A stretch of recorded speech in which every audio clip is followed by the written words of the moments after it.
கிறிஸ்தேசுவை நாமத்தினாலே இந்த காலை நேரத்தை உங்களை வாழ்த்துகிறேன். பாருங்க, செம்மையானவருடைய ஜெபம் அவருக்கு பிரியம் என்று நீதிமொழிகள் 15:8 வாசிக்கிறோம்.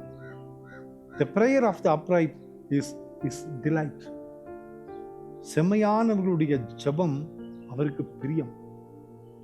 இந்த உலகத்திலே நமக்கு பல பிரியமான காரியங்கள் உண்டு. ஒரு சிலருக்கு பாட்டு கேட்கணுன்ற பிரியம், ஒரு சிலருக்கு இந்த உலகத்தினுடைய காரியங்கள், ஒருவேளை புக்கு படிக்கணுன்றது அவங்களுக்கு பிரியம், பாடல் பாட வேண்டும் என்பது அவர்களுக்கு பிரியம், பாடல் எழுத வேண்டும் என்பது அவர்களுக்கு பிரியம், பைபிள் ஆராய்ச்சி செய்ய வேண்டும் என்பது ஒவ்வொருவருக்கு பிரியம், தியானிக்க வேண்டும் என்ற காரியம் ஒரு சிலருக்கு பிரியம். இப்படி அநேகருக்கு பல காரியங்கள் பிரியமாய் காணப்படும். ஆண்டவருக்கு எது பிரியம்னா, திருமறை சொல்லுகிறது, செம்மையானவருடைய ஜெபம் அவருக்கு பிரியம் என்று வாசிக்கிறோம். செம்மையான மக்கள், ஆண்டவருக்கு பிரியமான மக்கள், ஆண்டவரை சார்ந்து இருக்கிற மக்கள், அவருக்கு பிடித்த மக்கள் ஏறெடுக்கிற ஜெபம் அவருக்கு பிரியம் என்று வாசிக்கிறோம்.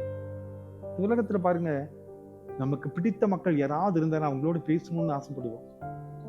நமக்கு ரொம்ப நேசிக்கிற மக்கள் நம்மோடு கூட டைம் ஸ்பெண்ட் பண்ணணும்னு ஆசைப்படுவோம். அவளோடு கூட இன்னும் கொஞ்சம் நேரம் பேசலாமே, இன்னும் கொஞ்சம் நேரம் அவங்களோடு கூட நேரத்தை செலவிடலாமே.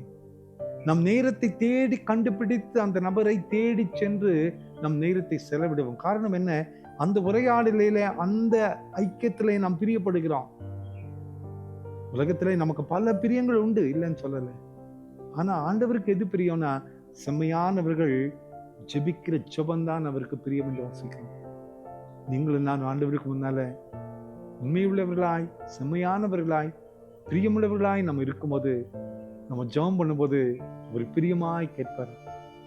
நம்ம ஜெபம் பண்ணும்போது அவர் ஆசைப்பட்டு நம்மோடு கூட நமக்கு இந்த காத்திருப்பாரா. நாம் ஜெபிக்கின்ற பொழுது ஆசையோடு நம்மை தேடி வந்து நம்ம அருகே அமருவாரா. நான் ரொம்ப யோசிப்பேங்க, நான் ஜெபம் பண்ண முட்டி போடும்போது கர்த்தர் என் பக்கத்துல வந்து உட்கார்றாரு, என் பக்கத்துல வந்து என்னோடு கூட முழங்கால் படியிடுகிறார் என்று நான் நினைப்பேன். அதே பிரசன்னத்தை உணர்வேன்.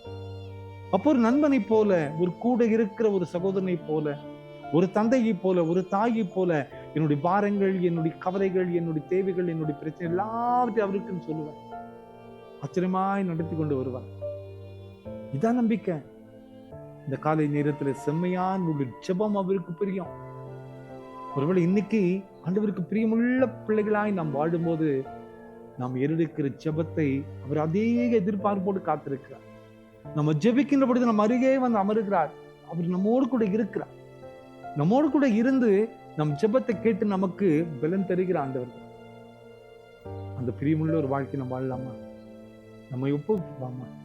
இந்த பிரியமுள்ள வாழ்க்கையில எடுக்கிற எல்லா ஜெபத்திற்கும் நிச்சயமாய் நமக்கு பதில் தருவார். ஜெபம் பண்ணலாமா?